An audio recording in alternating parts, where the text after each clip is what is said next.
plays on there. Are they? Oh, yeah. Okay. So we might have to be making an additional switch. But, folks, we are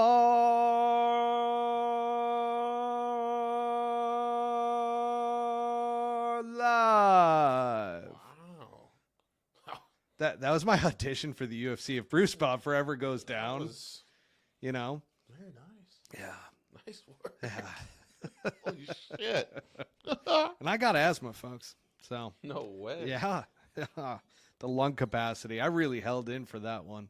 I was like, man, I really need to have an entrance tonight. We're back in studio, back at the Pole Hook Golf Studios. I feel like it's been a while. It has been a while. You know, our last episode that we did live together was at PXG, and then we had the 2 remote sessions in between. Mm-hmm. So we haven't been back in here for a month now. So this is the 1 month mark for the last time. Forgot how bright it was. It's very bright in studio. Very bright in studio. That's why you got to wear the sunglasses, which is fantastic. You look great tonight. Those sunglasses are great. Thanks, man. You know? I feel like Drew Carey. You know, you can't. It reminds me a little bit of Drew Carey. Before Wagovi or whatever the hell he did. Yeah, whatever that is. But people are just joining in. We've got a group of you over at Twitter X, and then we've got a couple over at YouTube that are chiming in. Make sure, folks, if you are new to the podcast, to the show, make sure to follow, subscribe, and like our content. And Trot Golfer here, who is an absolute regular here at the Pole Hook Golf Podcast. He says, are we at East Lake? Let's see those press badges. We are at East Lake virtually, since we probably cannot get media passes. We'll get into that a little bit on tonight's episode. Dylan Vaudry, YouTube gang, hell yeah, love that. The Run PMC, longtime listener, is chiming in as well with his typical golf logo. Love that. All right, folks. We may never get a media credential. We may never, because we've learned some things, especially recently, that really does not bode well for us getting media credentials. I'm kind of proud. Aren't you? Yeah. Move that a little bit close. I can't quite hear you. There we go. Kind of proud of it. I think doing something right. So wrong, it's right. I know. Wow. Yeah, we're going to get into that on tonight's episode. I probably won't publish it on the podcast, so thank God you guys are here live, because it's going to get juicy towards the end of this one, and there's some stuff that's going on. And, you know, sometimes when you get a little bit too close to the sun, you get burned a little bit. What's up, Dylan Vaudry, Run PMC? Go ahead and like, by the way. If you are watching right now, go ahead and give us a like for us. And make sure to add in some comments as well. This is an interactive show with our audience. We love it when you guys chime in. Yes. Add comments. And just makes for some great content. Butsy and I absolutely love it. Dylan wants to know what he wants us to give the tea. So we will certainly be giving the tea. It's going to be towards the end of the episode, so strap in, because we've got an awesome show for all of you tonight. This is going to be a fun one. And certainly we learned some things, because those of you who were on the live stream last week, especially on YouTube, realized that the stream got suspended there for a little bit. And we now know why. It got reported. We got audited. And it ended up being from somebody over at the PGA Tour side. So, no, but really. Oh, yeah. But actually. Oh, welcome back into the studio, by the way, Butsy, because you just blew out the microphone. Did I break the mic? You did. I love it. It happens at least once a show when we're over here. And we are, by the way, getting some absolute reach, especially, as we have dished on a few things PGA Tour wise. And again, I'll just leave the statement for now until we get later into this live stream around the fact of getting a little bit too close to the sun and saying some things that, Real quick. Yeah. So you got this monitor, and I'm going to keep looking at that one. Are they seeing that? Is that what we look like to them? Or is it shittier like this one? Because that looks awesome. Do we really look that good? I don't know. On I that mean, monitor? it's the same thing. Do you think we looked like shit over here? Yeah, that one looks way better. Sorry, it's because it's Apple. Oh, No, that's great. it's Magnavox. Sorry. Trot Golfer adds in here. Bernard Longer is in the top 35. He's 33. As of now, wait, let's see. As of now, his career ends in Phoenix. Oh, yeah. So they've got the senior Tour Championship coming up as well here at Phoenix Country Club, which, by the way, has the best greens in potentially the United States. Definitely in the Valley. Yeah. It's unreal. I love PCC. Oh, me too. I love playing. I don't think I've ever played bad there. It's very fair. I'm less than 10 minutes away from Phoenix Country. I figured this out because I'm like, man, if I belong to a country club, which one would I want it to be? Would it be Phoenix Country Club or Arizona Country Club? Because I sit right in the middle of the two, and I'm like, They're man. very different properties. Very different. I love, back in college, we used to caddy out at Arizona Country Club when I was at GCU, the Lopes, go Lopes. And with that, I would say that I loved the layout of Arizona Country Club, but at the same time, I love the layout of Phoenix Country Club too. Sure. So I would probably lean towards Phoenix Country Club if I was to join one right now. I also, gosh, if anybody's in the Phoenix area, I kind of want to get a little game in the mornings. I went over to Encanto last week, and I will say this. I made the mistake of doing a full 18 at 6 a.m. in the morning, but if I just did the back 9, I want to do like a little 9-hole deal where we come out, we have a couple groups that go out, right out, like first out the gate, play the back 9, and just play 9 holes and have a little match play deal. Get on off to work or wherever you got to go, right? That's the thing. You can get done before 8 a.m. I love that in that idea. situation. So Funny story about Encanto. I'll tell you later. Junior golf thing. See, at GCU, we used to go over there quite a bit because we were not the GCU back in my day to where we had lots of money and we had our own golf course. Our coach used to just call up and beg golf courses. It was actually, I was in there one time when he was calling over to Paradise Country Club or Paradise Valley Country Club. He said no. And, well, we actually got out there a few times. Okay. So, like, it was kind of cool from that regard because we played all over the Valley.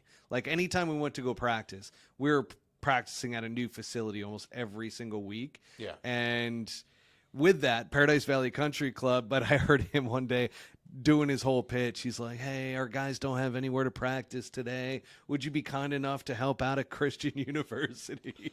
I mean, these are inner city kids, you know. Half of them taking the bus to practice today and not the school bus. Okay. Yeah. So, Trot Golfer, I'm just reading this here. So, you need to team up in our 2-man World's Hardest October 6th, if I'm reading that right, before we close for overseed. Scalped Fast Firm Impossible Pins. Mesa Country Club does this too. I do want to participate in that. I'm so down with that. Trot, sign me up for that one. We're talking pins like 2 feet on the green and shit, right? And it's just rock hard. Got to bounce it up. Yeah. Well, hang on. It's a 2-man deal. You want to do this with me, Bonzi? Yeah. Let's go play October 6th over at Trot's course on the west side for the whole deal there. So that'll be fun. Yeah. All right. Bring a dust mask. Absolutely. Let's get this show started and just let's get it rolling here. So in 3, 2, 1.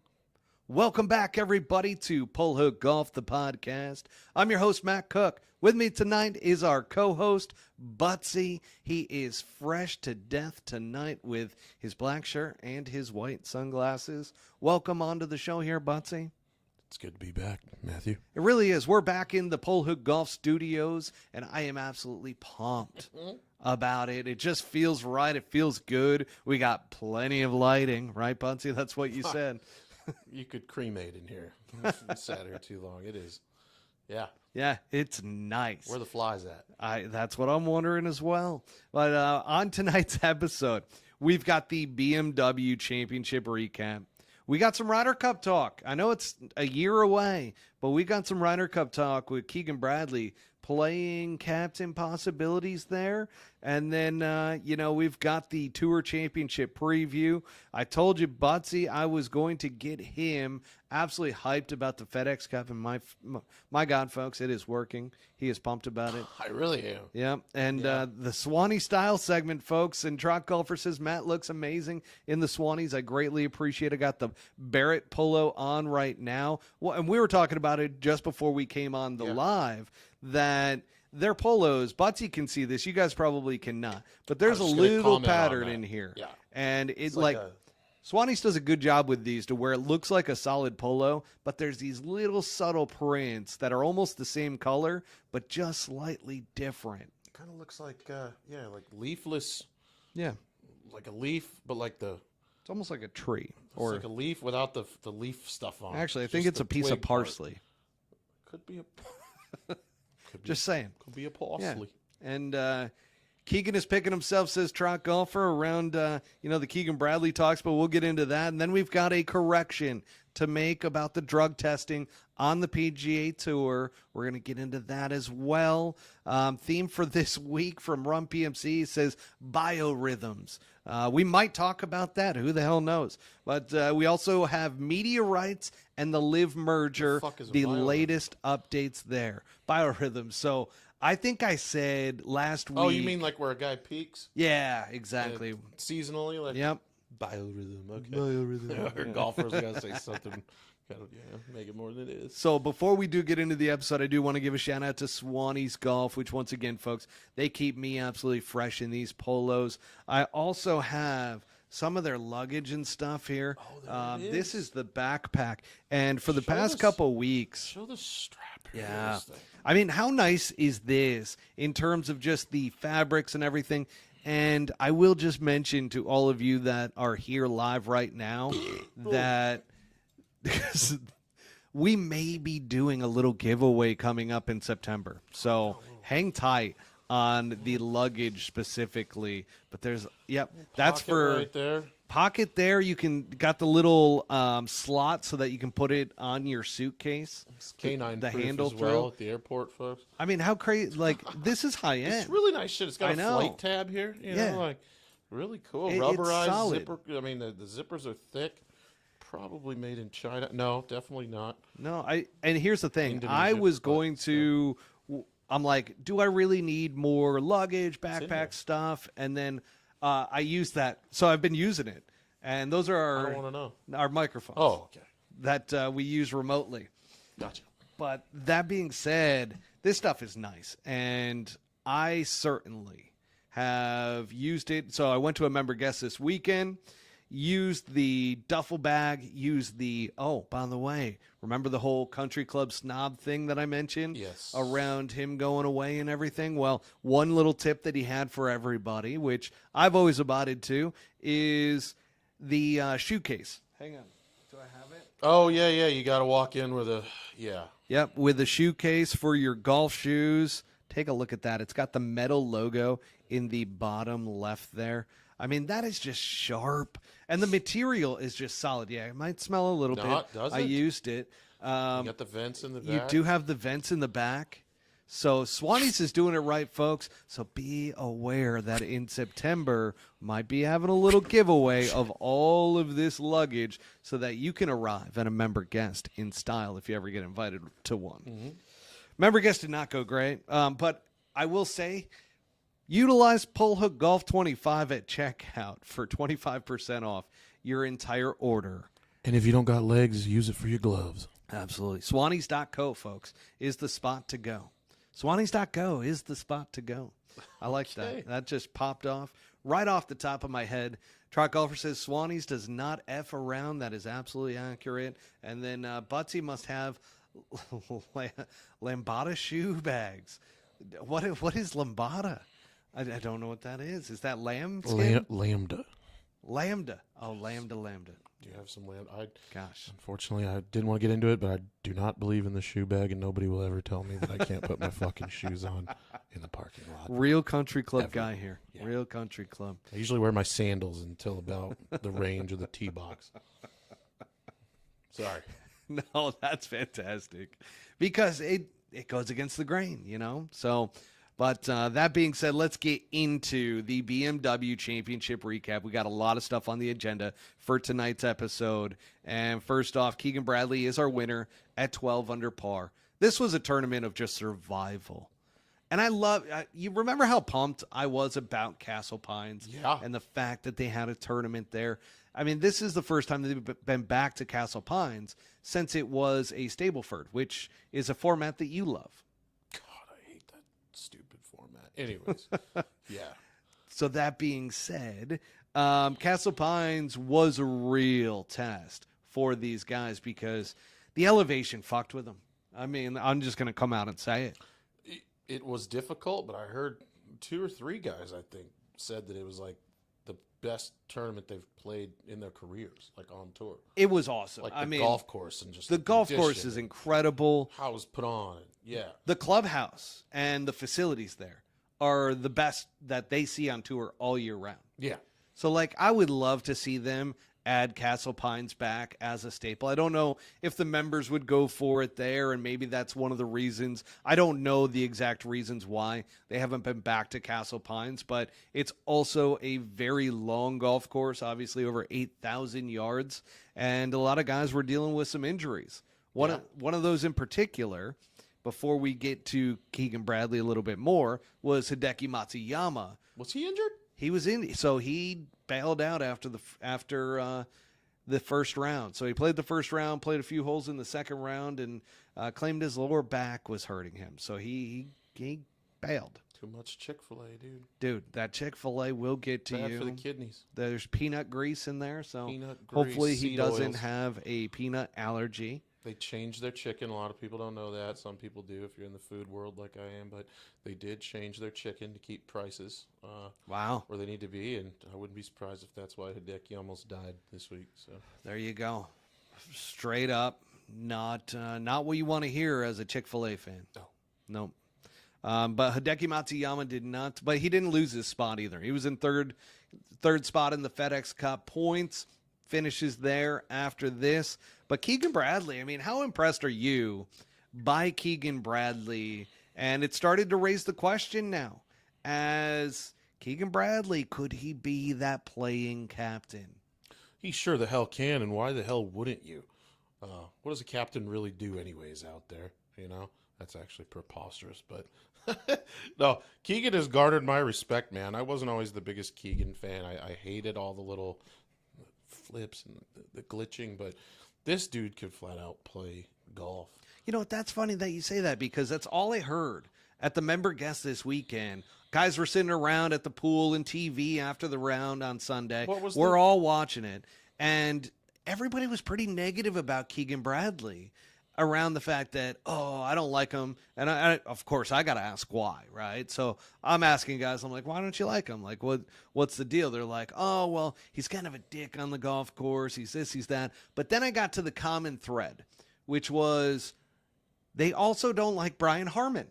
And guess what? It's because of the twitchiness. It's because it makes you feel uncomfortable watching them. So they don't necessarily, like, in their conscious mind, they're not sitting there going, I don't like him because of this. They don't dislike him as a person. Exactly. Yeah. It's more so that their subconscious is just like, man, this guy's tweaking me out. I don't like how he plays golf on tour. Yeah. That's what it really kind of came down to. And then one of the guys was all about kind of, I don't understand why Keegan was picked as a Ryder Cup captain, but we got a whole segment on that. Yeah. I'm going to save that for a little bit later, but Keegan Bradley holds on. And when I say hold on, like, nobody was really going out and taking it, so to speak. No. Adam Scott was up there, but he struggled. Ludwig Oberg, he kind of hit a really weird shot in contention on Sunday. He was 20 yards short in the water. It just looked like he hit a fat golf shot, but he like held his pose and everything. So it threw everybody kind of for a loop on the broadcast. But he ends up with Sam Burns. Sam Burns was the only one who went out early, had a fantastic round, ends up finishing T2 alongside of Ludwig Oberg and Adam Scott at 11 under. Okay. So Bradley, he did have one standout shot in the final couple holes. All right. par 5 up the hill, hits what he claims is the best 5-iron he's ever hit in his life. Wow. Did you happen to see this? Honestly, I did not catch It really was a thing of beauty. Okay. I mean, he had to hit it high. And I'm sitting there with a +7 at the club, right? So this kid has Canadian Tour status and so forth. And he goes, holy crap. He's like, he's going to have, in order to hit this green, he's like, from how far out he is, he's going to have to hit this thing a mile in the air. Yeah. And Keegan Bradley pulled it off. He sure did. And hit a phenomenal shot and then leaves the eagle putt short. Ugh. How do you leave the eagle putt short? Oh, God, that really drove me nuts. Twitching. Twitchy. Yeah, for twitch. But Adam Scott, it's funny about Adam Scott because one of my buddies was doing bets before the event, and he asked me about Adam Scott. And I'm like, Adam Scott's a great value pick for this week, but Adam Scott, he's getting older. He's not as consistent and cannot hold it together for 4 rounds straight. Sure enough. Did he play his first tour event at Castle Pine? Yeah, he sure did. Is that true? Yeah, okay. You caught that. I love that. Yeah. All right. Yeah. Cool. That's as far as you wanted to go with that one. Yeah, that's huh? all I got. Sorry. Yeah. Oh, I love that. Now, that being said, we got Baylor Gibbs over a new guy over here. Baylor Gibbs says, who Baylor is? Do I know who Baylor is? Oh, I do know who Baylor is. Yeah. Absolutely. Let's go, boys. Love that, Baylor. Once again, thank you for everything, Baylor. You know what I'm talking about. And here's the other side to this is that as we go through a leaderboard rundown, gosh, Cam Davis, T5. Tommy Fleetwood, T5. Siwoo Kim, T5. Xander Schauffele, T5 at -10. Okay? Now, remind me, what's a name here that we are not hearing? So T9, Chris Kirk, Alex Noren at -9. T11s were Rory McIlroy and Sung Jae In at -8. The shuffler himself Was not there. dunked it in the water a couple times, I think. Thursday he hurt his back. So that was a visible one with Scotty Scheffler. And it's like, uh-oh, is Scotty's body starting to kind of give out towards the end of the year here? I mean, we've seen this story before with Scotty Scheffler going to the Tour Championship and leading the way, being the leader, getting 10 shots and not being able to close it out. You think his body is actually giving out, or do you think it's the biorhythms? Well, or is it just like what somebody does when they become so used to playing well and winning that it's like the only way to explain it? Like, I'm just surprised that his back is giving out. I'm not. I mean, the amount of movement, like the leg and shit, that's got to just take so much torque on your lower, like his lower definitely. right side.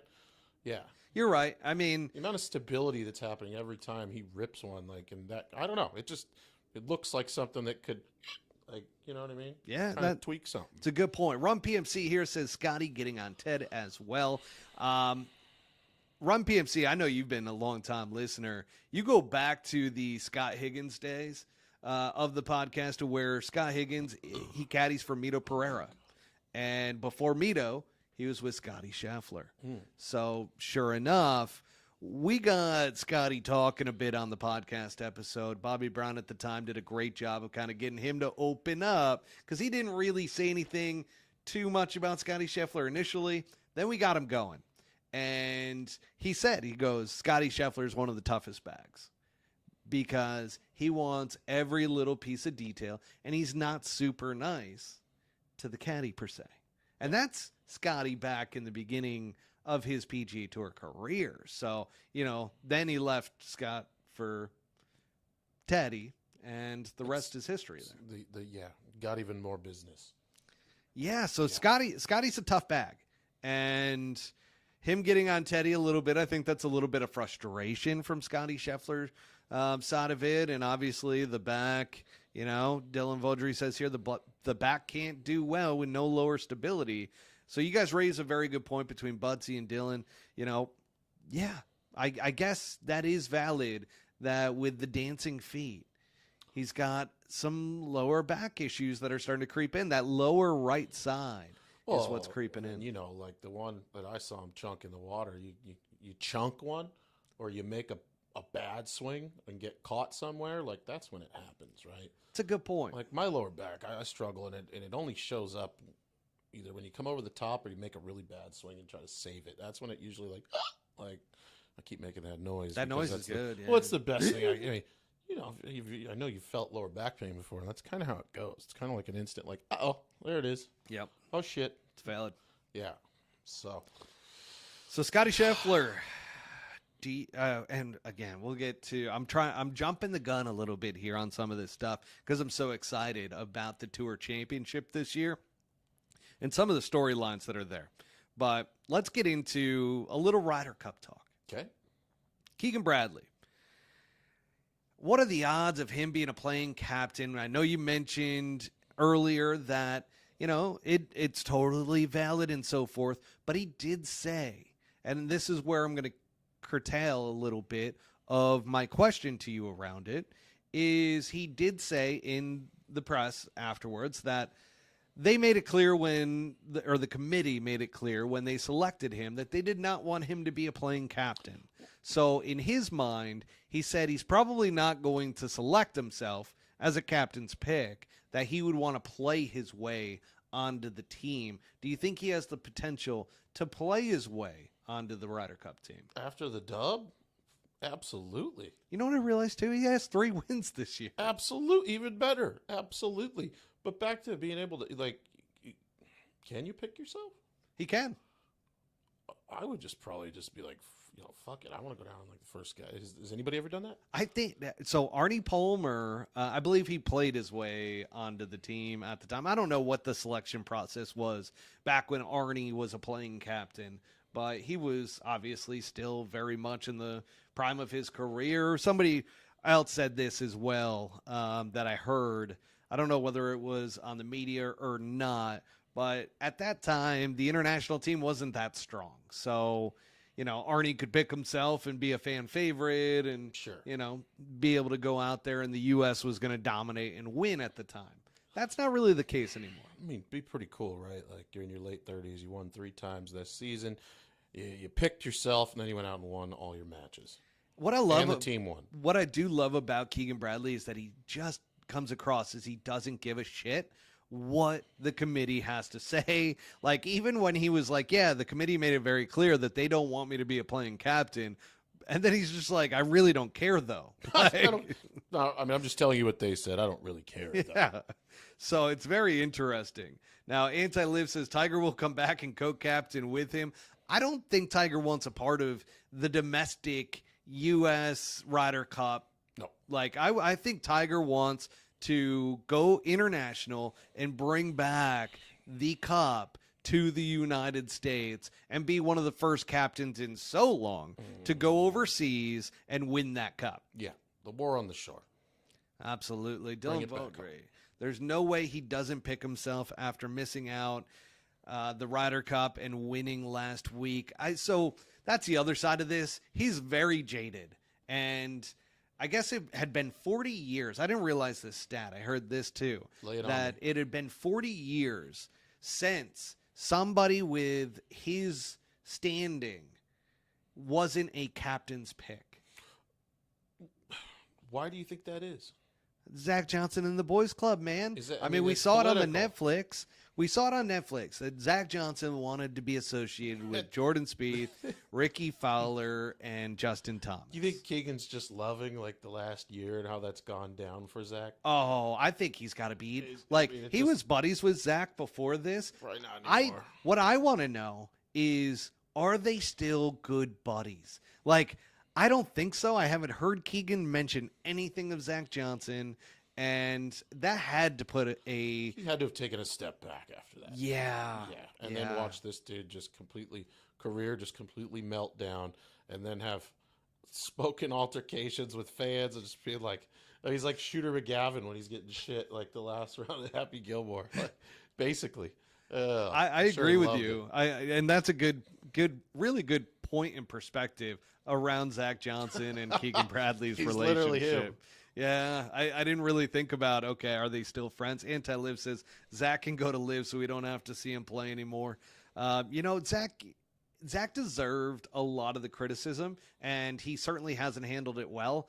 And this was another thing that I was talking about at the member guest, was that Zach Johnson has really showed his true colors as to the type of person that he is because of the thin skin and the things that have happened to him. Now, some of the guys were from Iowa, so they're Zach Johnson guys. Yeah. And they didn't necessarily love hearing that, but they kind of agreed with it. They're like, yeah, he kind of has shown his true colors. Yeah. No, it's defining the twilight of his career is how that all went down. Absolutely. The other side to this is that Bradley, even though he made it clear that he wouldn't be picking himself, I'm going back to this. What do you think the ramifications would be if he did? I mean, you told me he's allowed to, right? Like, there's no... Well, he's allowed to, but he was clearly told by the committee, do not. Do you think he would be banished from Ryder Cup forever? I don't know. I don't know. Or it goes down in history as like the biggest, U-turn that they do. And you were right all along. And, we'd like to retract any statement. Yeah. I don't know. They would never come out and say that even if he won. But I just wonder if he's in the same exact position that was like the same position to which Zach Johnson could have selected him. And he's like one slot out. Does he pick himself? Because, again, it had been 40 years in between the last time something like that had happened, and I just couldn't see him passing up the opportunity. Would you pick yourself? Oh, fuck yeah, Me that. too. Yeah. And no does doubt. Keegan care? Are there any other ramifications outside of the Ryder Cup? Is this going to negatively impact the view on the rest of his career? If he does, maybe if he goes out and loses every fucking match. Yeah. I mean, maybe, but I think he's a trooper, dude. Yeah. I hope he does it. I hope he does too. That'd just be good content. I know. And here's the interesting thing, because with Keegan Bradley and guys talking about him, I kind of gave them, hey, listen, like, Keegan Bradley is actually a really good dude. Like, I've heard it from multiple caddies and people that are like, no, Keegan's a great dude. It's not like he's not liked on tour by these other guys. He's just not super social with them because he's a competitor. Yeah. He's one of these guys that's like a true competitor on tour, that he kind of keeps to himself and everything, but a great guy, especially off of the golf course. Now, on the golf course, be a little ornery, can be a little twitchy. Those things happen, and I get it. That's what we see on TV, but in real life, once the cameras are off and he's not playing a competitive round of golf, really nice guy, I've heard. Do you think anybody from the Creator Classic should be picked for the Ryder Cup? All right, so I know Kyle just put this in. This the Content Creator Classic. I feel like there's got to be an asterisk because we're not a part of it, and I really think that you got to put in not only your YouTube personalities that are playing golf on YouTube, but you got to put in the podcast as well, or Twitter accounts or Instagram accounts. So you got to put them into this as well. It's the equivalent of Zach Johnson's Ryder Cup team. It is a little boys and girls club of follower sharing Nances, and that's who's playing. Yeah, you hate to see the political side, but that's exactly what this is. Yeah. There's some people, but like yeah. And so I get it though. Like, they want the views, they want the followership. Like, if we had millions of followers, which you guys are doing a great job of promoting us using word of mouth and so forth. I mean, once again, last episode we hit over 60,000 listeners. That's pretty so cool. You guys are doing the damn deed, and we absolutely love that. The interaction and everything that you're doing, the show's getting better and better and better. But I still feel like, we should have been invited to the good old Content Creator Classic. And if Dave Portnoy ends up from Barstool doing this $1 million creator golf tournament, you have to absolutely include myself and Butsy in that. And I just feel like, have a it fucking wouldn't be. qualifier. Somebody said that too, and I agree with that. Like, have a qualifier. Have local qualifiers throughout the country. Yeah, like, hey, maybe make some general rules, like you got 10,000 plus followers. Yeah. I don't know, something that you're in the space. You literally do this like a lot. Come on out, tee it up. Yeah, you can't just be an average Joe off of the street. Like, you have to actually have a little bit of a following, a little bit, like, there has to be some type of rules behind or eligibility requirements within Correct. that. So, Or at least somewhere you can submit an application to play. exactly. Yeah. Now I'm Sorry, seeing we're getting out. We're getting out. we are. I'm just going to go over some of these comments here. Cart Barn guys, Kyle says the fat guy gonna win it. So I think he is. I'm no fucking no. I'm chance. pulling for good old Fat Perez Not a on that chance. one. Nothing But against him. no, but chance. how great would it be if he won versus like a Brian Bro? I mean, I don't know. Like, I guess. That'd be Oh, great. actually, did you see the Twitter battle between George Bryan and oh gosh, what was his name? There's a former PGA Tour pro and goes, "This will be an embarrassment if you don't win this tournament against these content creators." Well, he's absolutely right. I know, and like they went back and forth on Twitter. Yeah. Like it was pretty solid. What's the back and forth? George should just be like, "Yeah, I know, you're right." George started like comparing his career against this guy's, and like it was Chris Couch is who it was. So yeah, it was pretty interesting. They should just call Anti-Live it says 1,000 asterisk.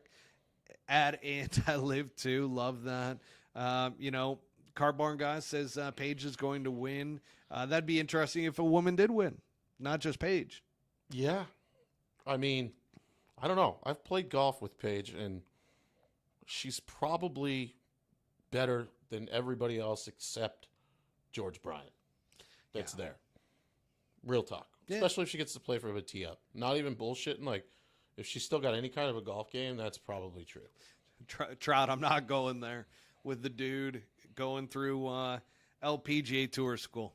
Not touching that one with a 1,000-foot pole. I'll get into one of the reasons why as we get to the end, but I don't really touch on the LPGA Tour too much. I hope that the LPGA Tour grows. It's just not something we talk about that often here on the show because there's a bunch of stuff going on there. They just finished their basically their Open Championship. I'd even get rid of the touching on it verbiage.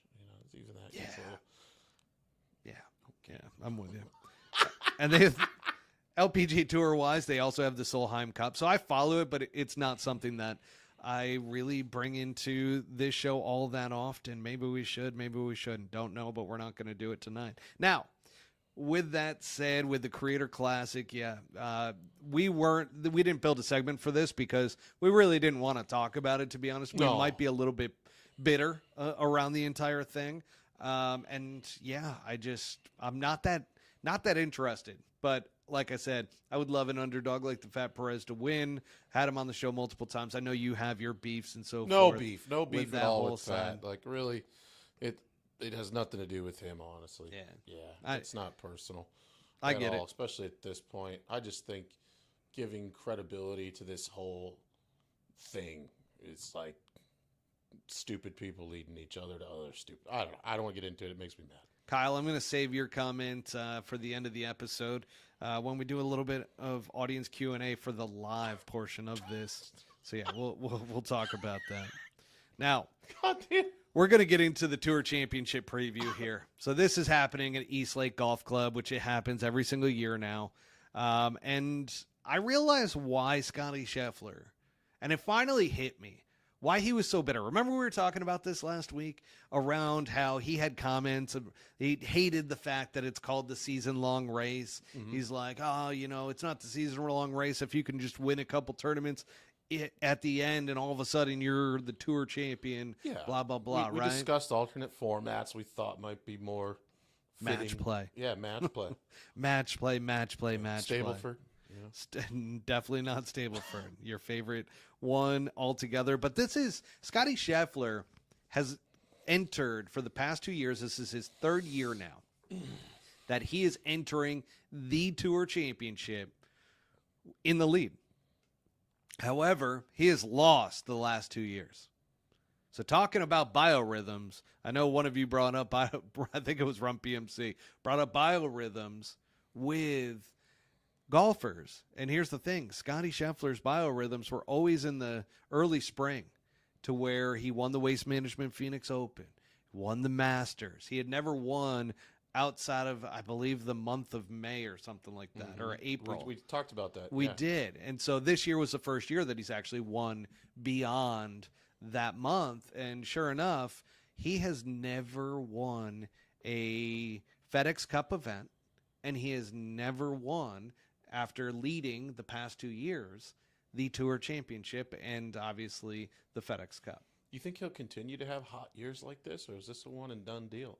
No, he's too good, man. Like, Think his so? game is so... The crazy thing about Scottie Scheffler, and the weird thing was, he was battling injury last week, still finished, I think, top 20, if I'm not mistaken.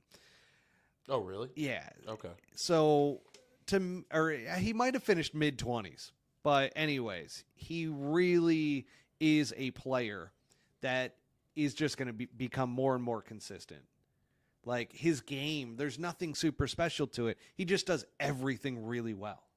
You know what I'm saying? Like, with Tiger, you could point out things that say, wow, Tiger is head and shoulders above and beyond anybody else in these areas. Scotty's not that way. He's just, and you might be able to say that about his ball striking.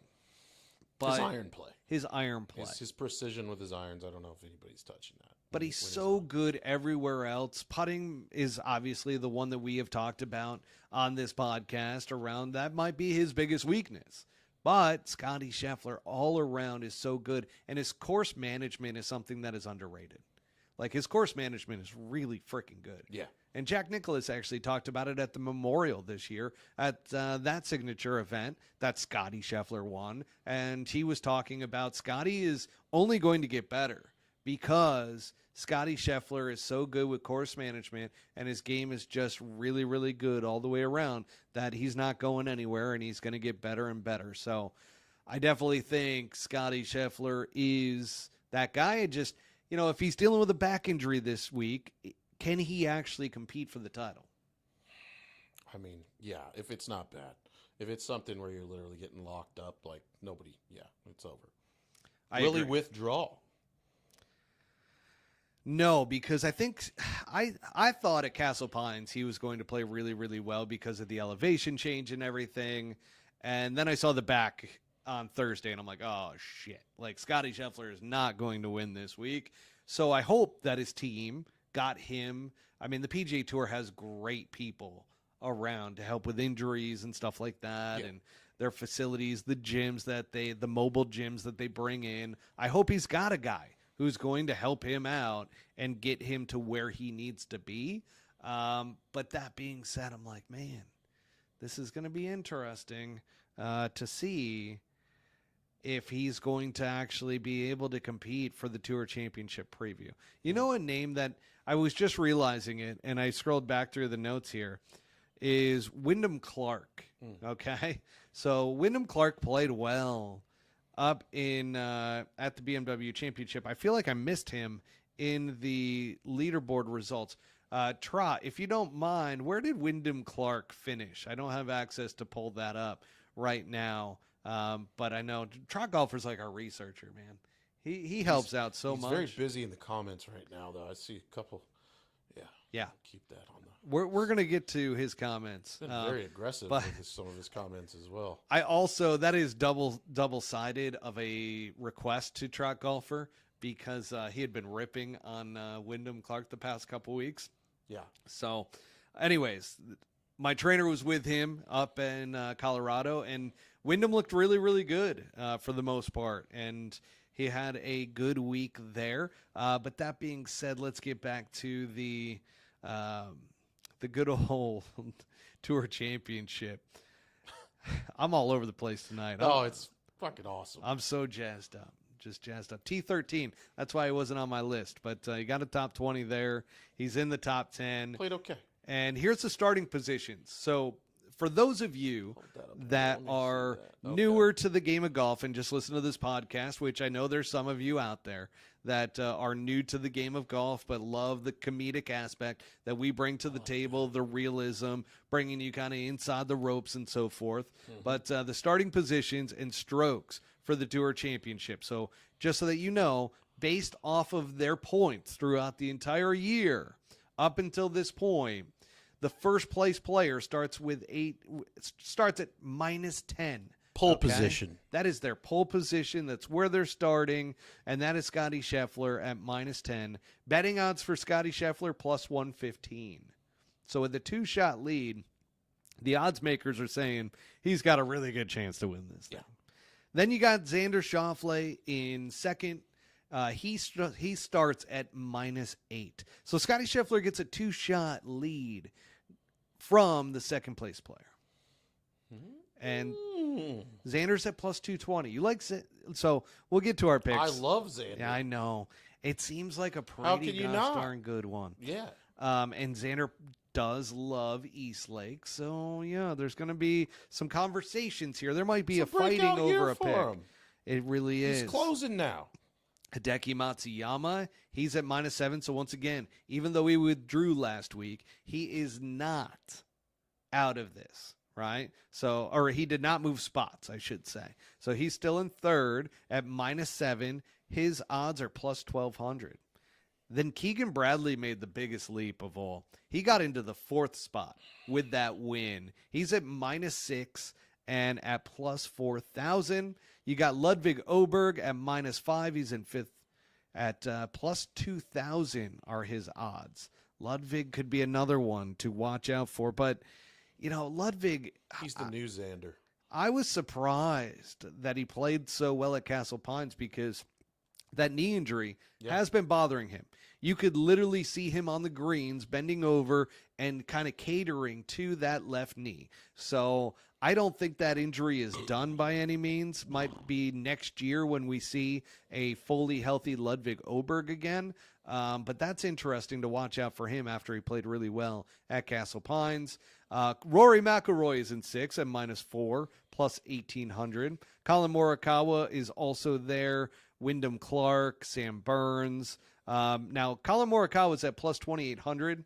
And what's funny is the guys that are also at -4 in Wyndham Clark, Sam Burns, and then Patrick Cantlay. Wyndham Clark, Sam Burns are +5,000 for their odds. You've got Patrick Cantlay at +3,500. You've got at -3, which is 11th and 12th and 13th and 14th and 15th. I like this crowd right here. This crowd is a good value area. So Sung J M, he is +6,500. Sahith Tigla. He is +4,500. Shane Lowry is +4,500. Adam Scott +2,500. That's a surprising one right there. Tony Finau +2,800. Then in the -2s, you got Ben On. He's +7,000. Victor Hovland is a -2. How did you say that? Ben On. Is that correct? Yeah. It's not Byung-Hoon Nain? Well, that would be more of the natural tongue. He goes by Ben On. Oh, okay. Makes it a little bit more American and easy for us white people to talk about. Now, Russell Henley, he's at +2,800. And then you got Akshay Bhatia. So Akshay, our brown praying mantis, at +6,500. Got Robert McIntyre, good old Bobby Mack. He's -2 at +7,000. I don't understand these odds a little bit. So Billy Horschel, -1, +3,000. Tommy Fleetwood, -1, +2,000. Sepp Straka, +4,500 at -1. Matthew Pavon at +15,000. Thrown off here, though. Like, you got guys starting in a much higher position, but with just crazy shit odds. Right? It's a little bit strange to see. Chris Kirk, Tom Hoagie, +7,000. Aaron Rye, +4,500. Christian Bezadenhout is at +6,500, and Justin Thomas is at +3,000. Ooh. Can anybody outside of, I would say, -3 or lower win this in your opinion? That's 7 shots made up over 4 days. Over Scotty Scheffler's even 5 to catch up to Xander. It's going to have to be like a miraculous display of golf. It really would have to be something amazing, I feel like. Something like shot 60 and then followed it up with 62 or something. Like, yeah, they're not going to, you're not picking up 7 on old Scotty guy. Now, from a mental standpoint, do you think Scotty Scheffler is going to struggle with the idea that, shit, I've given this up the past 2 years and not been able to win? Well, you got that, and then you got, like we were talking about, what is the status of his back? Do odds makers stay up on that? Do they have people behind the ropes that know about the health of these players? I know in other sports they absolutely do. Like, they know, like, if a kid has a cold or was out with a hooker the night before. Like, those are things that they absolutely know. They're getting fed these little 100% tidbits. And I have to imagine that golf is the same way, that they got guys out there. Let's take one more peek here. Let's take a peek. So, because who do you like for your pick this week? I'm going to let you choose first. And his odds are not great, but I like Sahith.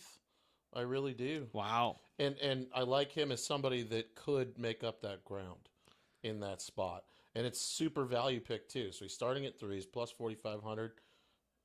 I just don't think we've heard from him in a minute. He might pop up. Yeah, no, that's not bad. That's not bad at all.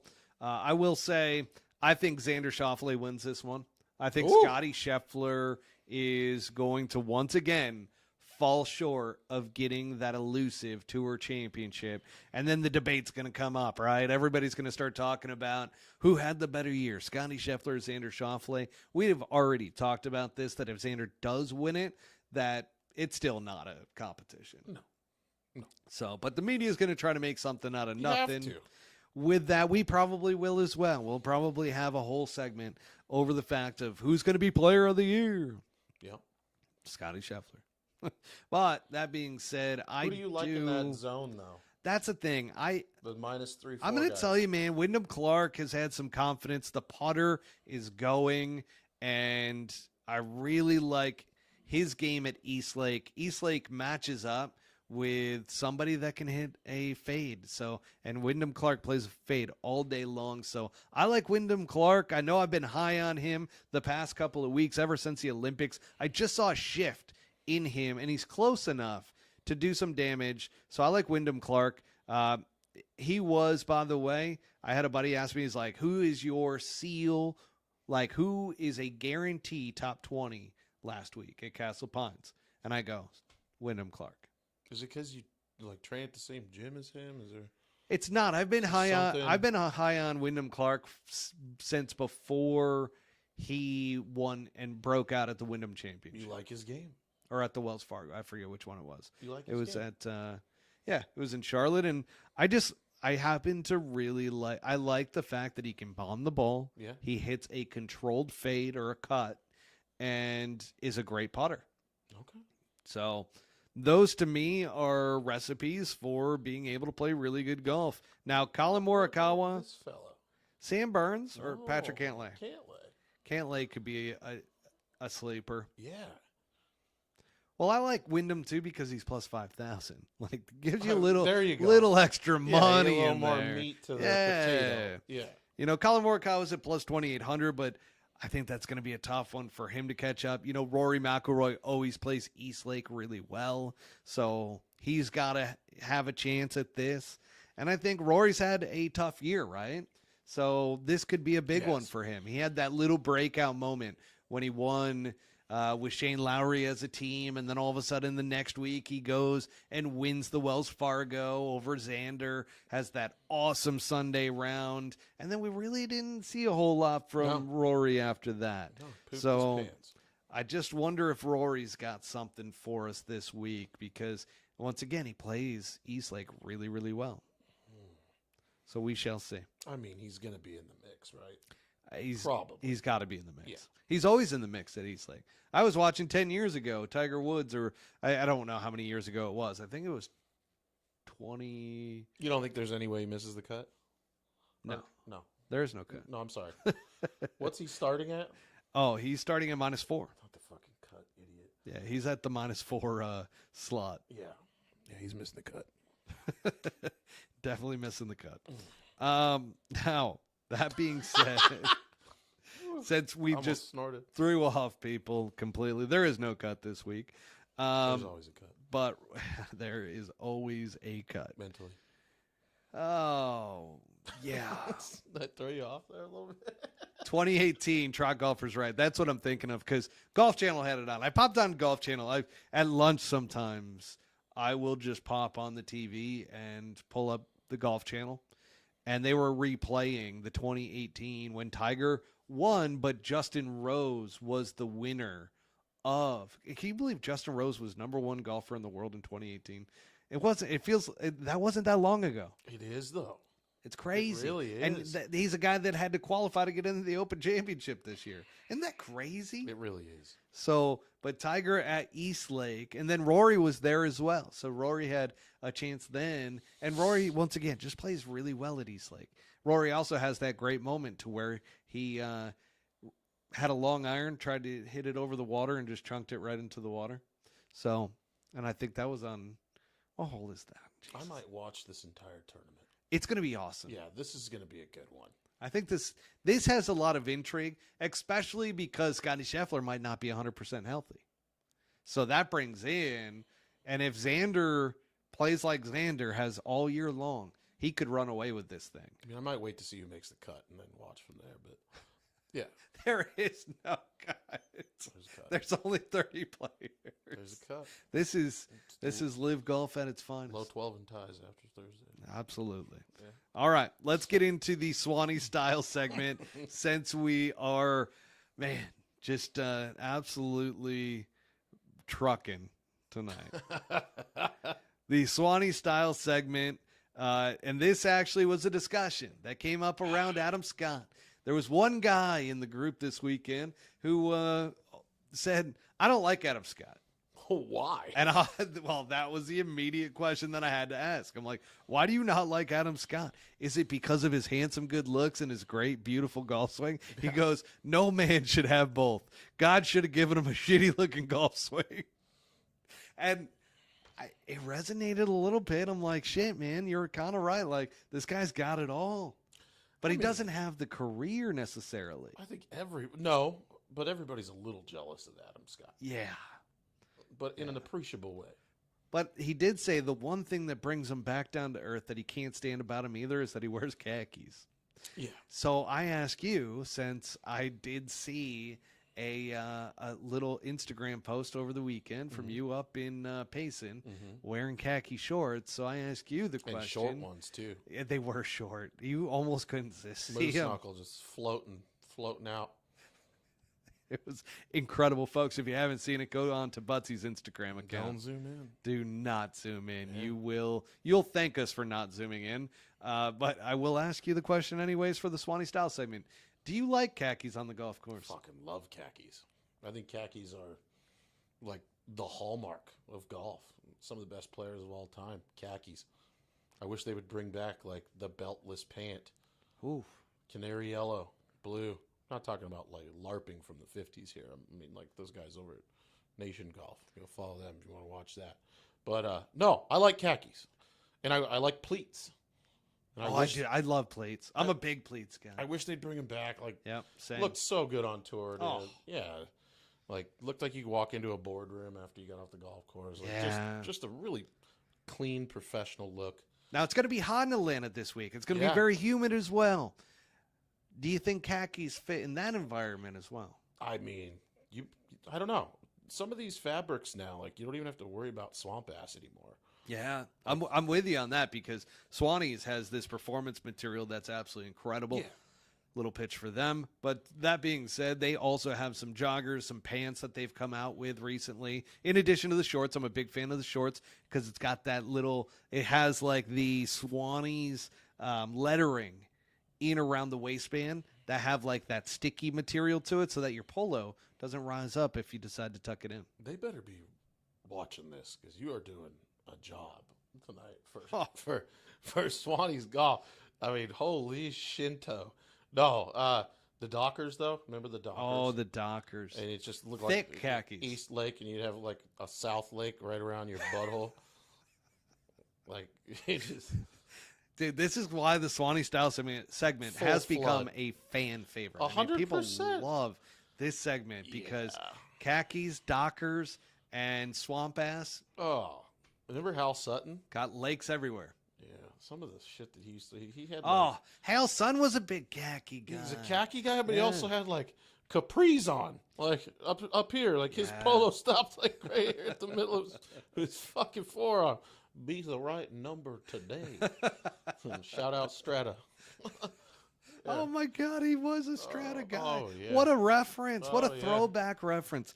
That is incredible. Now, you really threw me off on that one, but there is the like silky type of khaki pant as well. That's the one we need the pleats to come back. Yes. In that silky tiger material. Cashmere. Yeah. Lots of cashmere. Tiger with the long flowing. That had, like, I had some cheap ones. I think they were called Swanie, custom tailored to me because I was like a 61 waist then.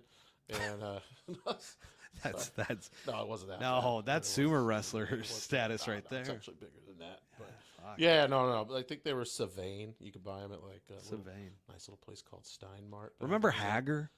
Oh, do I remember? Big purveyor of Hager clothing today. Pretty regularly. They still have it at Wally. They do? That's Yeah, awesome. It's right next to Massimo. Oh, that's fantastic Yeah. stuff. Yeah, but I'm with you. Khaki, long-winded answer there. Pleats, bring it back. The air would come up in there. Remember Tiger hit a shot and they'd just be flowing like a flag? Oh, Just majestic. absolutely. When it just, the whole shape, it was awesome. Yep. The ball looked so much more ripped Oh, in the baggy clothes. I love baggy clothes. I always have. I was a basketball player. Love the baggy pants, shorts, shirts, hoodies. Love that. So Yeah. yeah. Anyways, let's go ahead and get into our next segment, which is around a bit of a correction, okay? Around the drug testing on the PGA Tour. This has been going on for a couple of weeks. Butsy and I have been talking about this off air, as well as you brought it up on air last week.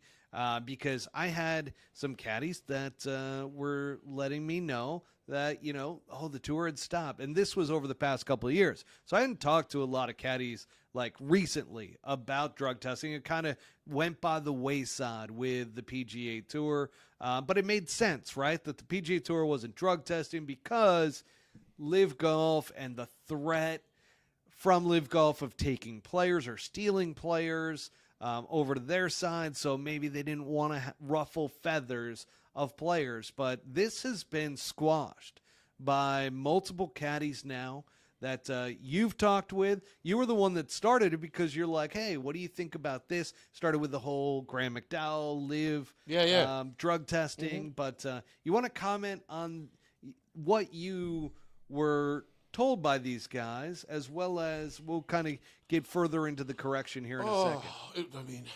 It was just basically that I brought it up. Hey, I've kind of heard that the drug testing has gotten a little lax or non-existent at all. Maybe it's come back recently, but what's your take? I've talked to a couple close confidants. They're like, absolutely not. Don't know where you heard that. Started naming people, their own players included. Absolutely been testing, and I don't know where you got that. It's been going on.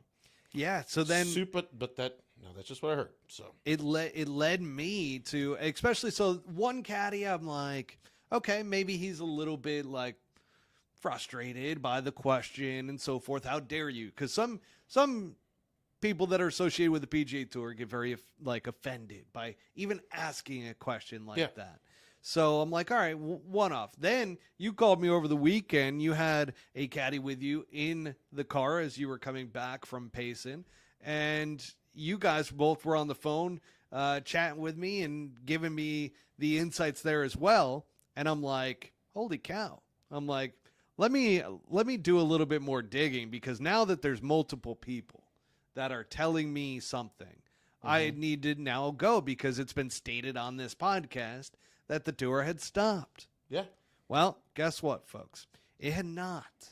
So one thing in particular, and this is where when I talk about getting a little bit too close to the sun, so to speak, a little bit of backlash from the tour side to it. And the one thing that I will say is that the tour has continued to test throughout this period, even though LIV has existed and so forth. Now, the one thing I will mention as well. There may be an asterisk there. Yeah. One thing that and so as soon as this went down, and I told you, I was like, I don't like saying something on the podcast that isn't 100% accurate. For sure. So let me go, and I need to do some reconnaissance work here as well. So I started pinging every single PGA Tour caddy that I know. I started hitting up agents, and I told you, I was like, man, there's one agent in particular that I'm like, let me reach out to him because he's going to know. Yeah. And shoot me straight, bud. the thing that I was told is that, yes, drug testing has still gone on during that time. However, the one caveat to all of this is that certain guys have been drug tested more than others. Mm-hmm. Now, they wouldn't give me names, wouldn't give me details around that, and they kind of left it as, you need to go figure this out. And we're to assume that that's based on bad luck. Randomness is the word. Oh, is it? And that's the one thing that I was like, saying, yeah, it's the randomness.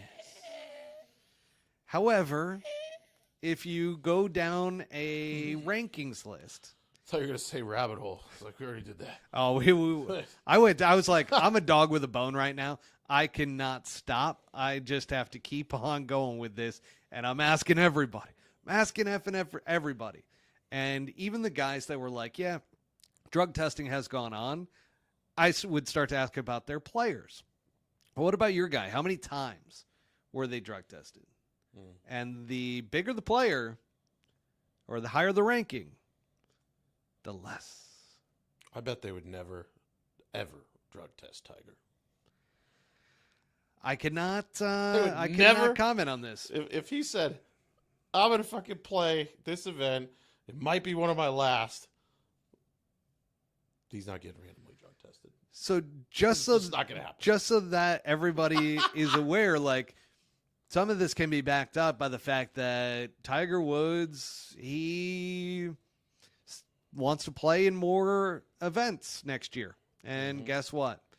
The policy board went ahead and approved him to be exempt into every single Signature Series event.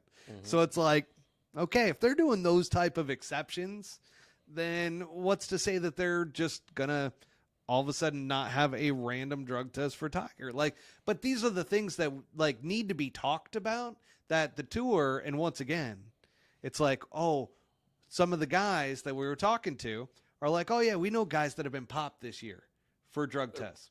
Well, Precisely. Guess what? You have no idea who they are because the tour keeps all the suspensions. They don't announce them. They don't provide it to the public. And this is one of the things that I have a big problem against the LIV Golf side of keeping too much private. They don't give enough details out to the fans. Does the tour test for weed?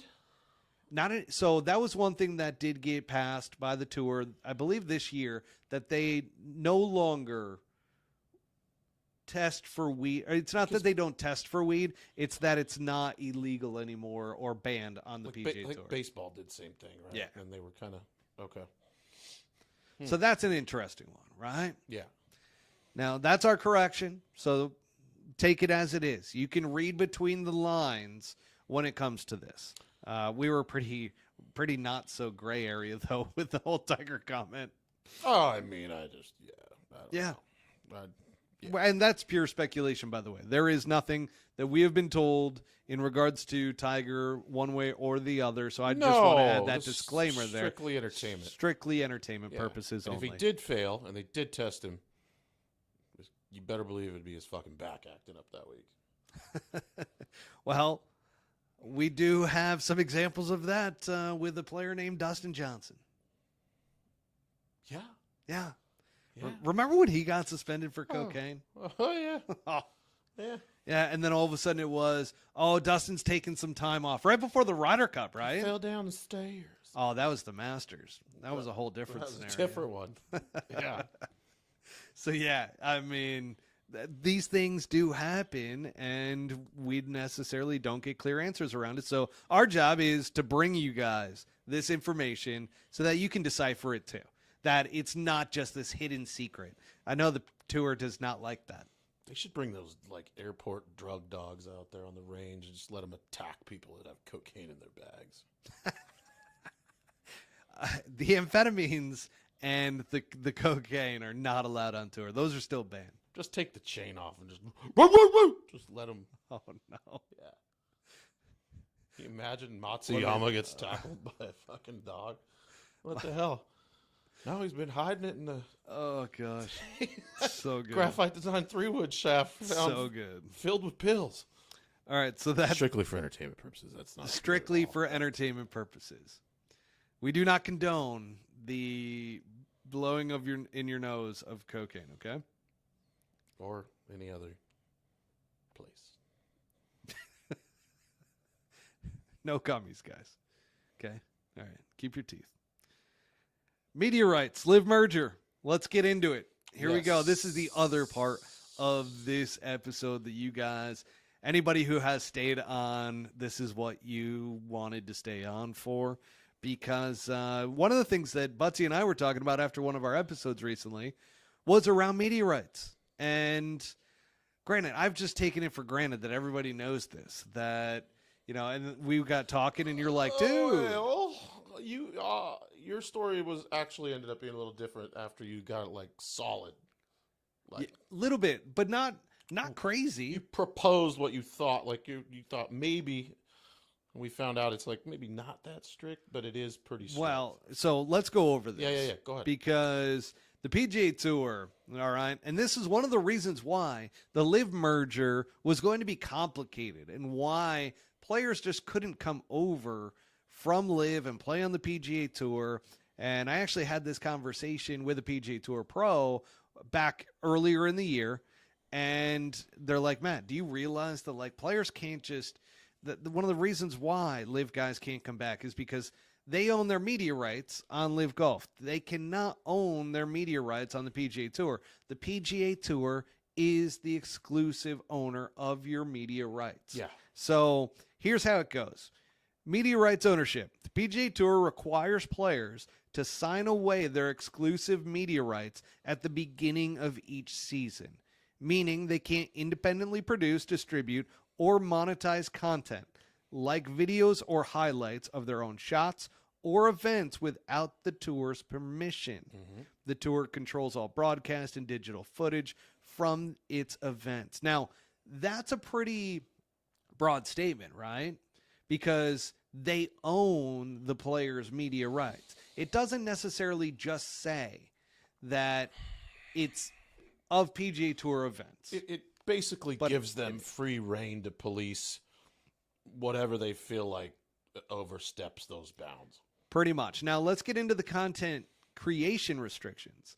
So even when a player shares content on their social media, they may face strict limitations. Okay? The tour is highly protective of its media rights, monitoring even short clips or viral moments shared on platforms like Twitter or Instagram. Yeah. Now, one of the things that we talked about was around, okay, players, are they actually allowed? And this is what you were saying in the beginning around the fact that I was like, I don't think they can have a YouTube channel. No, like what Bryson's doing, like no. And that's the conversation we got into, and you're like, whoa, this is crazy that like they're not able to do this. So just a clarification on this. They can.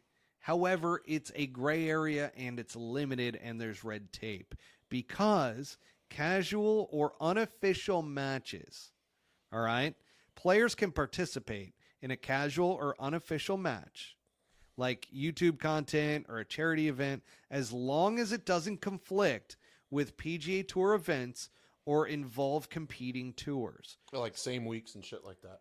So it can't be like if they missed a tour event and that weekend they went out and filmed a Bob Does Sports. Now, I do know from a specific, from specific instances, like when Bob Does Sports did their episode with Max Homa, it was during the middle of the week.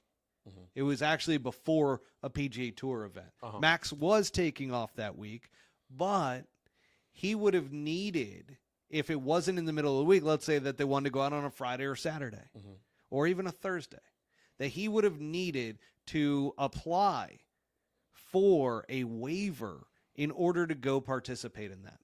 During a competing time frame, like essentially, is what you're saying, right? It is. He would need to get an exemption from the PGA Tour in order to go do that. And I know you're going to get into it, and the reasoning behind this is they're protecting their sponsorship assets, right? Is that So they believe that their media is the holy grail and where they have the most amount of value. Okay. Sorry, my hair's looking fucked up because the green screen's kind of cutting into it, and we can't have that. Go ahead. So, looks good now. It's still this little piece with how it's cut. Oh, I see what you're saying. Go ahead. Okay, you're going to be like Ray Charles out here. Just head up. Now, that being said, they can create a YouTube channel of their own, but there's so much red tape around it that nobody does. We haven't seen it yet, where a PGA Tour player, other than the Bryan Bros, technically are tour players. So and they're content. YouTube personalities, But they're not using any tour content on their channel, and it seems like they're not conflicting with PGA Tour timeframes. Exactly. So if you were, Adam Scott, and you wanted to come out with a fucking lesson series on YouTube, it seems like as long as you're not at a tour venue or utilizing, well, here's a shot I hit in the 1999, blah, blah, blah. You're going to notice I made this swing. Can't post that, then you're good. But it's still very limiting. And the fact that you can't, if the tour doesn't say that you can post the shot from that week. Now, here's another thing. What if somebody films it with their cell phone? Nope. PGA Tour sanctioned event. Like a guy at the event gets a cool angle of you holding out. You don't use the tour's version of that.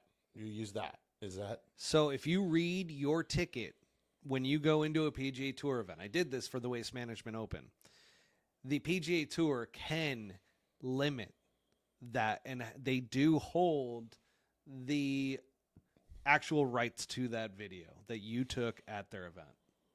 So you're signing that away just by being on and grounds. Purchasing a tour or purchasing. I mean, look, their brand. I do get it a little bit.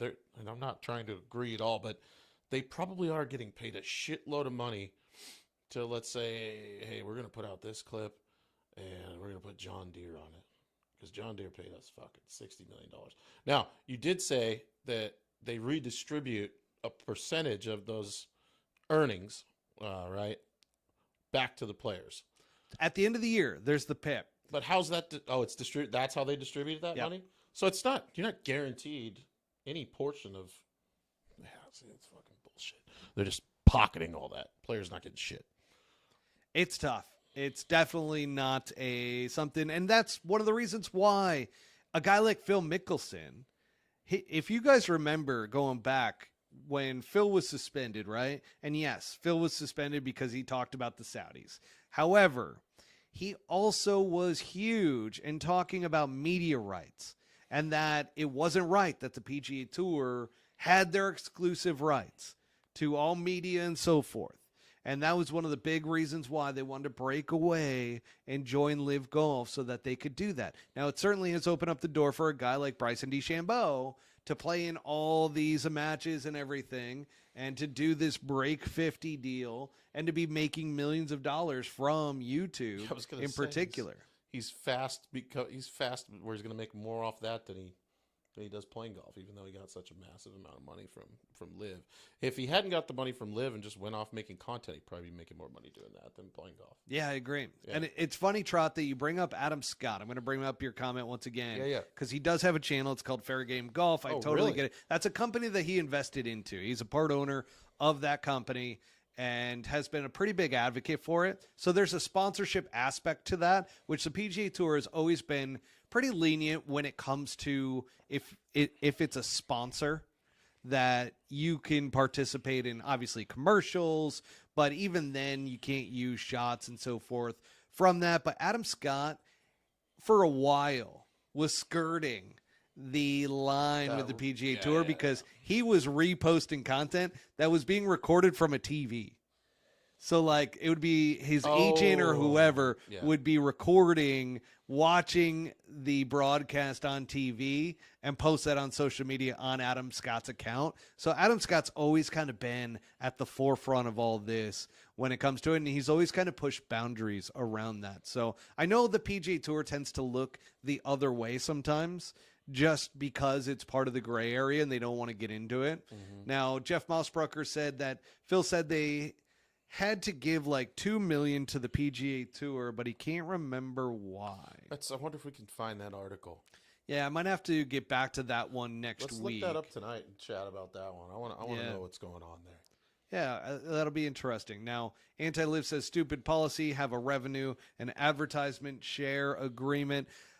I feel like the PGA Tour felt like, oh, well, we're going to do the PIP and we're going to pay out to the biggest guys because those are the guys that would be making all the money here. Well, this is what That's I'm not saying. necessarily the case. It's not fair. I mean, guys that aren't on TV that much aren't going to get shit, right? Like, so how do you portion out a fair amount based on what kind of content do they go by? Hey, it's up to them who they show as well. Yeah. They could even have like top 5 and one guy's smoking a cig or something and he's playing his ass off. They don't show him at all. Like, I don't know. That's a tough one. Like, how do you distribute it? And I like the way Kyle put it. Attitude would always win out over ability. For sure. And that's where, they have some type of metrics. Now, try to ask anybody from the PGA Tour, how is the PIP? How do you guys actually rank this? What aspects do you actually use? And it is such a convoluted answer because I've asked this question. What's the point system? Like, what is it? It's so convoluted. They had, the way that they even describe it is so bad. It's just like, oh, well, we take a look at all their social media stuff and how many followers and likes and all this and that. And then we look at, our own content and so forth that we put out over the players and what we use. And it's just it's so convoluted and there's no clear answer to it. You're paying people, like Kyle says, based off how entertaining they are. Not how they're playing golf. That's how they should. But that's what people are watching for as well, though, right? Off the golf course and how they promote the tour, and they're going to garner more views even if they're the best in the world and they're a nerd that sits at home. They're not going to get shit. You know what I mean? Yeah. So they shouldn't get paid for that. I agree. Now, when it comes to the Live merger, all right, and by the way, it's still radio silence on all fronts around the Live PGA Tour merger. Apparently, and I did ask around, I had one of our audience members who happens to be pretty prominent in business, and they reached out to me privately and asked about the fact that, you should look into this, and this is what's going on. Well, I will say this. There is some legitimacy to what he actually said around the fact that, and we talked about it a couple weeks ago, that the U.S. government is a big issue behind whether or not this deal would actually go through. Because the U.S. government does not want the Saudis to be owning golf and to be a major owner of the PGA Tour. Yeah. So, that being said, I don't know how much I can clearly state around this other than the fact that media rights were kind of figured out with all of this, but ultimately it's come down and the stall has really happened from the U.S. government's side of things, and that they can't get around the red tape when it comes to this. Okay. So, with this deal not going through, the one thing that I'm very curious about is these contracts that may be coming due or coming up and expiring at the end of the year. A Bryson DeChambeau maybe, a Brooks Koepka maybe, some of the original guys that went over that may be out of contract now. What's going to happen with them? And the other thing is, how long are the Saudis going to be willing to dump money into this? Couple more years, probably. Because it's a significant loss that they've had every deal. single year. They probably re-sign a 1-year deal. Yeah. Or a season or whatnot. It'll be interesting if no merger ever happens, what ends up happening to Live Golf? What is going to be that story that we tell our grandkids? I think it's got some time left. I think they'll foot the bill for a couple more years at least, I think, if I had to guess. But the foundation of consistency is a sound pre-shot routine. Yeah. That's 100% accurate. Thanks, Kyle, for sharing that. There it is. The foundation of consistency he said it too. Wow. is a sound pre-shot routine. We're on the same page. That's crazy. Dylan Vaudry asks, and you kill me. You guys kill me because the dynamic between you two, you and Kyle from Cart Barn, guys, it's funny, man. It's funny. The dynamic between you two. What do you mean? Just that relationship between you. Barely know the guy. Yeah, terrible.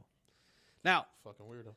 That being said, as we start to wrap up this episode, we will get into a little bit of Q&A right now.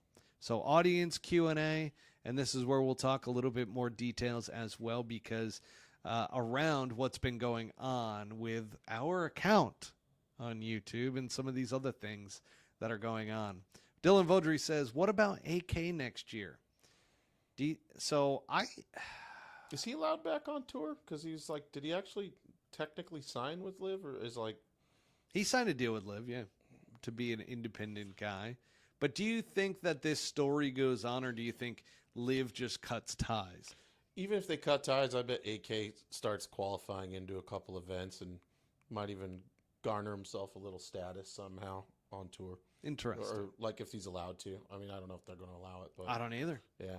You didn't really hear majors. that he was suspended because he was kind of out of the PGA Tour for so long that it's like, yeah, went to Live Golf, got paid a bunch of money, and it'd be cool if he qualified for like the U.S. Open. And like, I just wonder if Greg Norman believes in the story and believes that he can make that comeback. He's already invested so much money into Anthony Kim. Mm-hmm. Does he just continue? Like maybe he signs him for a $1 million deal next year. And it's just like, hey, man, you're going to play as an individual once again. Yeah, just come. People love you. I mean, they do. Yeah. They really like watching him play golf. And he's made a lot of improvement for the little amount of competitive golf that he's played after what kind of a layoff? 15 years or some shit? How long was it? 12 years? I don't know. But yeah, it was a long time. I'd like to see him out there and still. Like, I'd like to watch him play golf and see if he can get it done again. The story, I think, is bigger than his actual performance. And I think Greg Norman is not... Like, Greg Norman's a pretty smart businessman. At the end of the day, love him or hate him, like, the guy has had some really successful businesses. And I think that will end up carrying through with Anthony Kim. Now, the funny thing is, and that's what Anti-Liv just brought up, who in the open zone on Liv gets released. So that's the thing. They got to go qualify once again. Yeah. But I don't know if it affects the individuals because that's kind of like Live Golf just selects a couple guys each year to play as individuals on Liv. That's not part of the qualification process or anything like that. So that adds another caveat. Will they bring back Anthony Kim as an individual, or will they make him try to qualify to get back onto Liv? That's going to be another piece to this as well, I think. They should just let people vote on it. Send it to the public, yeah, the audience. Put it on Twitter. Yeah. Jeff Malsbrucker wants to know Matthew Fitzpatrick. Did you guys talk about that yet? We have not. What's about that? So Matthew Fitzpatrick had a driver crack during his round at Castle Pines this week, and they did not let him replace it. Did he cry? I think he might have cried. I could see him cry. Yeah, I could too. The braces, let him replace it. I think I did hear that he cried when the braces came off as well, because then he was told he had to change his name from Matthew to Matt. He's like, the movies in my head at night make my eyes rain. Yeah, that right there, folks. That's fantastic stuff. Matthew Fitzpatrick. Matt. He goes by Matt now, by the way. So, Jeff, you got to start putting his name in properly. It's Matt, not Matthew. In an effort to be more... Is that a masculinity thing? I don't know, man. It's got to be a braces thing. Like when the braces came off, he's like, I got to change my name. I got to go from being Matthew to being Matt. You know, he He snitched on Colin Morikawa, remember? With the whole how fast greens were on the putting green and then taking that onto the course and writing it in the book, ratted on him, gave Colin a 2-stroke penalty. So maybe it was the rules official going, hey, man, snitches get stitches. Yeah. And I see the crack, but guess what? Crack is whack. You can't replace it, math boy. Start crying. Oh, my God. Look at this. Trot Golfer says we can see the crack, we can feel the crack, but it's not cracked. Like I said, the rules official, they're like, hey, snitches get stitches. We remember when you snitched on Colin Morikawa, and that's my boy. Okay? Yep. And I'm not saying he's my boy. I'm saying this is coming from the rules official. Imagine me as the rules official. Colin Morikawa and I are best friends. Swing easy when it's breezy, you know? That's it. So crack is whack, and that ain't cracked. You ain't cracked, Jack.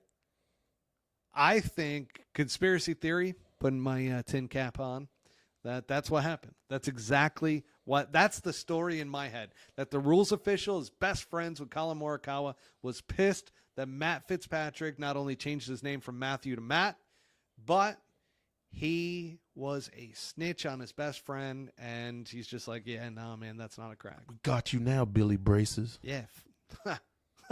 Take that. So. Oh, I think you might be right. We just made up a completely fairy tale type of story here. This is like Snow White and the Seven Dwarfs. Saw it on Twitter. It's real. Yeah, it's got to be real. So, yeah, we did not talk about that yet. So, great question there, Jeff, and hope you agree with our story that we just made up. Trot Golfer also says we can see the anchoring, we can feel the anchoring, but it's not anchoring. He's talking about Bernhard Langer, who's going to have his last event at Phoenix Country Club out here for the Senior PGA Tour Championship, or is it the Champions Championship? I don't know what the hell it is. It's the season Schwab. end. It is the Schwab. It's the Schwab. Yeah, that's what it's I said. The Schwab, the Charles Schwab. Yeah, it's great. Trot It's is the just Schwabby. Nambla. He does for not. this guy. He's not happy about. Trot. What are you going to do? And I said this to Anti-Live about Live. Like, what happens when all of a sudden Live Golf is gone? What happens when Bernhard Langer is no longer competing in tournaments? Yeah. What is your whole stick going to be now?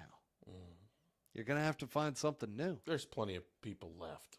He's got to have like a second place guy in the chamber. You know who's not anchoring is Adam Scott. No. Very far away. Mm-mm. So. Yeah, it's interesting. How many golf balls should one have in his bag? That's from Kyle over at Cart Barn, guys.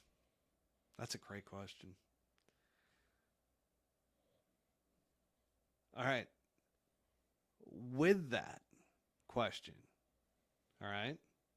Oh, no. Anti-Live. I just saw this. I'm going to get back to you in a second, Kyle. Anti-Live says that if Live goes away, it's going to be anti-Paul Hook. I appreciate that. We do appreciate the haters, which is why I'm like, hey, everybody that's listening and watching right now, go ahead and like this episode. Throw in a like, throw in a follow, throw in a subscribe. And guess what? There's going to be like 5 people that do, because there's a lot of hate. There's a lot of people monitoring. I talked with Butsy about this. A lot of officials, and just general haters in general. But there's some officials of some tours and events. Confirm this. We did. Just like patting yourself on the back. This is not patting cool. yourself on the back that we are cool. It's real. It is real. There are some officials in a butte. that, and by the way, on a weekly basis, they are flagging us because we are giving away too much information. It's very interesting to me. And I know I shared some screenshots of some things that confirm the information and whatnot. Sent them over to Butsy because, you were proud of it. You're like, this is awesome. It was good. Kind of like, it was cool. Felt cool. It's I don't even know how I feel about it. It's putting a smile on my face right now, but it's like, man, they try to suppress the numbers and so forth. It's interesting. You can't suppress this movement forever. You really can't. You guys, by the way, the word of mouth is taking off, and that's one of the reasons why it is. And we've talked about potentially jumping on Rumble now. Yeah. So maybe Zuckerberg will come out next year and say that he regrets having muffled us and then not do it in the future. They still won't give me a verified, meta verified on the Pull Hook Golf account. No, because they watch this and they don't like your views. That one's a little bit more conspiracy based, but the other one is confirmed. And yes, by the way, folks, last week on our stream, we got suspended on YouTube for the live stream. You can't even watch it anymore because an official, I'll just say from a prominent tour, prominent, flagged us as they were watching live. Yeah. Very interesting. So it wasn't my TV? It was. But that's why they were able to suspend it via that. You ain't gonna use our shit. You ain't gonna be having nothing on back. You want to put the lid on? It's fine. It's fine. It's fine. It's fine. Yeah, very good. Okay, let's get back to Cart Farm, guys. And how many golf balls should one have in the bag? Well, if you ask Stevie Williams, which he was caddying for Tiger, and you guys might have heard this story before, but there was a tournament that he was caddying for Tiger, and he forgot to put more golf balls in the bag. So they only had, I believe the story goes, that they had 3 golf balls in the bag. Ooh. Now, you would think Tiger Woods getting through an entire round, no problem. 3 golf balls in the bag. However, Tiger hit one in the water. Then gave one away. Or actually, I'm sorry. I have it in reverse. Tiger gave a golf ball away to a fan. Okay? Then he hits one in the water. So when he needed another golf ball, and he's leading the golf tournament. Oh, Jesus. Stevie reaches into the bag and realizes there is one fucking golf ball left. Can Steve, at that point, let's say he loses it, can he go in No. the water hazard and get one? No. You really can't? No, because it has You to be didn't start with it. Exactly. Bitch. So he would have been DQ'd from the. How big of a story would that have been? So he had one ball left, and he decides, I'm not telling Tiger. And Steve would have made about $800 less million for the rest of his career. God, wouldn't Because he? he would have fired his ass right then. Yep. That would have been the end of their relationship Exactly. before it all. So that's a great Stevie Williams story of Tiger. And obviously, Tiger ended up finishing out the golf round, and Stevie kept his job, and the rest is history. Tiger went on to win, and it's awesome. But I normally have, I would say, for me, I've got 6 golf balls in the bag. Yeah? You carry 6? I do. Now, I did put in an order for some Vice golf balls, which I love playing, and actually love their new model as well. Is that the Pro Plus? Yeah. Pro Plus Plus. Little plug there for them. But that being said, I had 24 golf balls at the member guest. I like that feeling. I mean, look. One of the guys grabbed the golf bag, and they're like, what the fuck is in here? I mean, a bird in the hand is worth 2 in the bush. You know? Oh, good reference. Good quote. Love that. You guys get that one?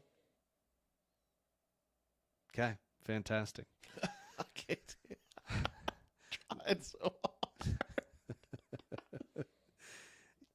Dylan Vaudry says you got to have at least a fresh sleeve in the bag. Like I said, normally 6 you're going to be fine. If you are if you're a double-digit handicap, you should always have a dozen. Always have a dozen in the bag. 30, 80 balls. How many golf balls do you normally carry in the bag? It varies. If you have a staff bag, how many golf balls would you have in that bag? Like it could carry like 48. Yeah, I'd like to think I have around a dozen at any given point in time, and probably, if I'm lucky, a sleeve of them are brand new. Wow. Yeah. I play just straight, just beat eggs, just beat up golf balls because it doesn't fucking matter to me. I make birdie with a dog toy. I don't care. You guys have freaking really crushed the comments tonight. You guys because have turned into an AOL chat room from back in the day. That's what started to happen here. I love it. Now, the one thing is, I went to go back to one of the questions that we got asked early on that I'm like, we'll get to that at the end of the episode. I can't find that question. I have no idea where it's at, and there's so many. So we're going to have to move on from that. I apologize to whoever put that I said, hey, we'll get to that later on. Yeah, I'm not getting into that.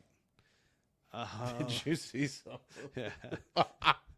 There's some comments early on. I spit my own teeth out. Which, by the way, I just got a deal with a whitening company. Wow, teeth whitening company. Yeah, they said your mouth looks like a movie theater butter station. Here you go, and you can earn like $100 a sign up or some shit. Wow. So get ready. I'm gonna be putting that shit on. Maybe you can get me some. I had some coffee right before we came on. I was like, I'm gonna go brush my teeth. That's a great idea. We could whiten on the pod. There you go. Yeah. We can get it whitened. Hang on. Now all of a sudden there's even more. Trot Golfer says you should at least have 9 golf balls. This is starting to get some legs. Kyle says a tournament round, I have around 6. I like that. Maybe 7, he says. Pussy. Okay. Oh, there it is. It was you, Kyle. It was, who would you rather have on the Ryder Cup team? Lydia Ko or Justin Thomas? Ko. I'm going Justin Thomas. I know you're going for the comedic aspect to it, but I'm going Justin Thomas, man. Ko did play really well, though, at St. Andrews. That final shot into, what's it, the final? No, on 17. Did you see that shot? No, you don't. You didn't watch the women, did you? I try not to. You just know that she won. I just don't. Well, she's on the Solheim Cup team now. So I don't know who she is. She's got that going for her, which is nice. Lydia Ko. Gosh, I'm going back to early episodes. So she is. Bobby Brown's son caddied for, or still caddies for, and you just farted. Wow, just really let that one go. It's been bothering me the whole episode. Yeah, it was a squeaker too. I hope it doesn't fucking smell. We're in a room. I'm trying not to smell it, but like, you know when you're trying not to smell something, you just instinctually go. Yeah.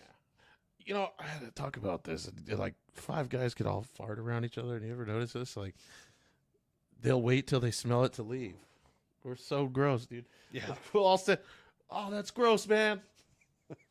Oh, man. Oh. You heard it. You could have left a long time ago. You had to heard sample it. You just had to really smell to see sicko. What is this guy dealing with here. What's his brand Is like? is it diarrhea like? Is it like sour? Like what are we Mildew? doing? What are we doing? Ass cancer? Does it does it smell like some bad hibachi? I don't know. Like, let's see. Anyways. Now I'm moving on from Lydia Ko. Sorry. Because Daniel Gregory was the one who said that I believe it was her, or a caddy mentioned that she was not great. So not a great person. Anti-Live. Did Butsy apply for the Ironhead social media job yet? No. It is available. Yeah, no, they don't pay them, unfortunately. If they did, I would. Yeah, there you go. Yeah. Kyle just wants to be clear. He'd pick good old Lydia Ko over Justin Thomas. He may have a thing for Lydia Ko. That could be. Now, may go down as the best female to play. I know he has a Lydia Ko poster. That's tough. I don't know if I agree with that. Von Hook. Hey. Von Hook has a lady holding a trophy. Kyle just absolutely assaulting the AI golf innuendos tonight. Now, is Von Hook Kyle? But it's going back and forth too quick. The smaller, I'm not going there. But the amount of time to create Von Hook is on Kyle's side here. He said I would pick Lydia Ko as well. Cool. Okay. That's cool. All right, great. What time is it? I think that wraps it up. This was another long one. So, oh yeah, we don't want to touch on that, Trot. So we're not touching on that at all. Touching is not even the appropriate word to say on that. No, we can't. We absolutely are not. But we've been going now for an hour and 45 minutes. Another marathon episode. We love you guys. We absolutely appreciate each and every one of you. If you are not subscribed or not following to the show, the podcast yet, make sure to absolutely do that. Like our episode on YouTube, Twitter, wherever you are. Add an extra like in there for us, all right? We greatly appreciate it. It helps the algorithms. For real.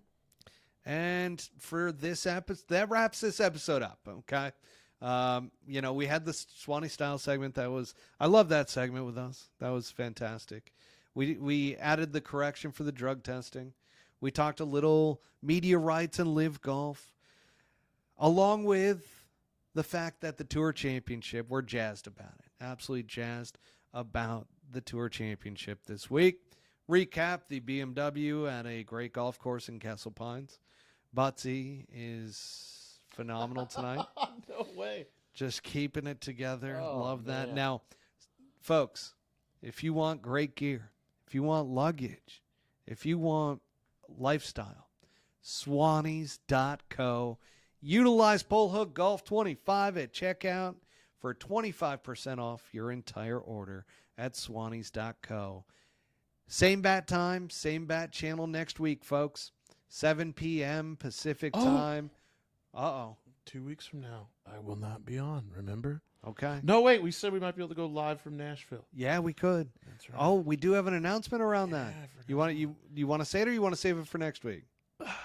Let's save it. Okay, we're gonna Let's save it. Okay. Too much tonight. Okay, too much time. I can't even see where I end this thing. But folks, once again.